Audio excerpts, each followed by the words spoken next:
По 6 години од поставувањето на камен темелникот, конечно продолжува изградбата на бункерот за нуклеарна медицина во Штип. Тендерот тежок близу 360.000 евра го доби битолската фирма Макстрој и таа наскоро треба да ја започне работата за доизградба на објектот каде ќе биде сместен акцелераторот, односно апаратот за зрачење на онкоболни пациенти.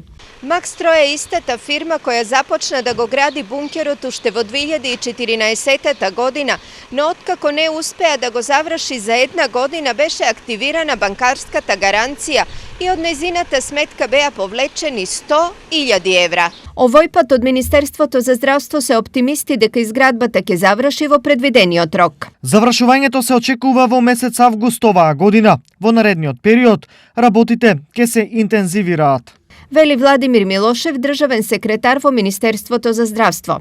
Изградбата на бункерот е од клучно значење за ставање во функција на акцелераторот, со што ќе се овозможи наместо во Скопје пациентите кои имаат потреба од зрачење да се лекуваат во Штип. Тоа би значило тоа за нас како клинички центар на Источна Македонија.